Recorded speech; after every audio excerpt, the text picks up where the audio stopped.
Join us on the program right now. Very pleased to have with us from Officer.com editor Frank Borelli. Frank, good evening, sir. Good evening, Cam. How you doing? Well, I'm good. I'm a little puzzled by something that New York Governor Andrew Cuomo said over the weekend. I wondered if you could help maybe explain this to me. You want me to explain a politician to you? I think you called the wrong guy, but what can I help you with? All right, so there's been a lot of violent crime in New York City over the past few weekends. No. Yeah, unfortunately. Despite New York's, really restrictive gun control laws, the bad guys just seem to keep breaking those laws. It's the weirdest thing. Andrew Cuomo was in Harlem over the weekend, and he said that what they need to do is close some state prisons. He said, quote, guess how much it costs per year to keep a person in a juvenile justice facility? Over $200,000 per year. $200,000, he said. You could have sent that person to Harvard University and it would be cheaper. Now, whether the student could get in or not, maybe another story. He says, we're going to take that money and provide it in community-based services so the problem doesn't happen in the first place. And then, for the second part of his anti-crime strategy, closing prisons is step one. Step two is making it harder for law-abiding people to have a gun. He says, quote, it's been decades where we've been fighting Washington for sensible laws controlling guns, and we need those laws passed, and we need them passed now. We're losing too many people out in the streets. So, Frank, from a law enforcement perspective, can you tell me the benefits for people like me of closing prisons and making it harder for me to exercise my right to keep and bear arms for self-defense? Zero. This didn't take real long, did it? Frank Borelli from Officer.com. Thanks, everybody. No, but I mean, let's be real. Number one, I think that Governor Cuomo, without, and let me preface this with saying this is just my opinion and doesn't represent that of Officer.com, Cygnus Business Media, or any of its affiliates, blah, blah, blah, all that legal stuff. Sure. He found a way to solve a budget problem and make it look like he's doing something good. He found a way to justify closing prisons, or he's found a way that he thinks he might be able to justify closing prisons. If they're juvenile prisons, then they're obviously not as bad as where those hardened criminals are in adult prisons. But he can save $200,000 a year per inmate and obviously do something else with that money, like, I don't know, hire 3 full-time cops each. But I doubt that's what he's going to do. I think you're probably right. And, and look, it should be said, I mean, here's his quote. Guess how much it costs per year to keep a person in a juvenile justice facility? Over $200,000 per year. Well, we're going to take that money and provide it in community-based services so the problem doesn't happen in the first place. Correct me if I'm wrong, Frank, but when a youthful offender is sentenced to a juvenile justice facility, aren't there a lot of those similar services that are provided in the facility so that the juvenile offender gets out and doesn't reoffend? Allegedly. I can't speak to the New York systems.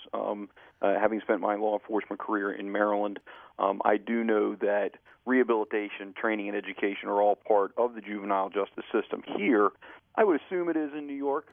If it's costing $200,000 a year, that's more than just housing and food and health care. There's got to be something else being spent there. Right. I really don't understand politicians, but in this case, Governor Cuomo's, it may indeed take $200,000 per year for an inmate, juvenile or otherwise.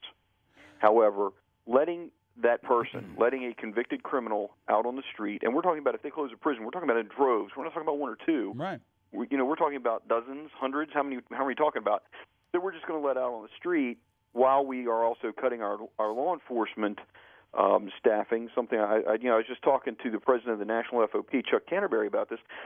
Budgets are still being cut nationwide. The economy's not improving. The numbers of police officers we have on the street are steadily going down still.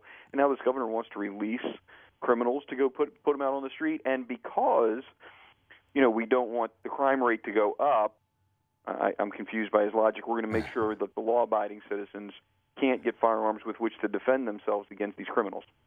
Yeah, I think he's vote hunting, number one, and trying to justify budget cuts that make absolutely positively no sense to anybody with half a brain, number two. But again, this is just my opinion. Well, I kind of wonder about that. It's interesting to me, Frank, because you go back and look at the early 1970s, late 60s, when I think there were a lot of well-intentioned, well-meaning individuals who said, "Oh, our mental health system needs a lot of work, and we're institutionalizing people who don't need to be institutionalized, and so the answer is to close these institutions and try to put these people into society where they can, be high-functioning adults. And what happened was some of those individuals were able to make that adjustment, and a lot of them weren't. And you ended up having a lot of people with mental illness who were not treated, who were not being treated, who ended up on the streets.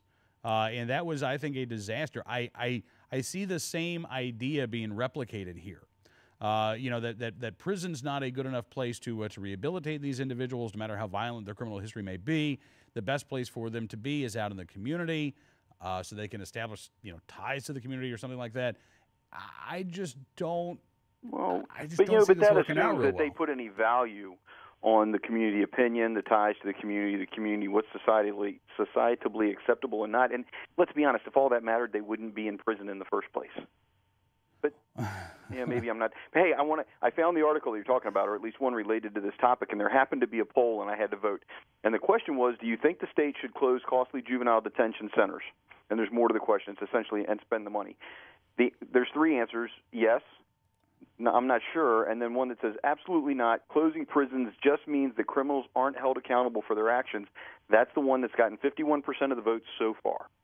Yeah. So more than half of the people that have voted agree with you and I and think that Governor Cuomo might not need to be reelected. In fact, just 28% of the people, I'm looking at that poll right now, 28% say yes. Yes, shut down the costly juvenile detention centers and reinvest the money into community programs to prevent violence.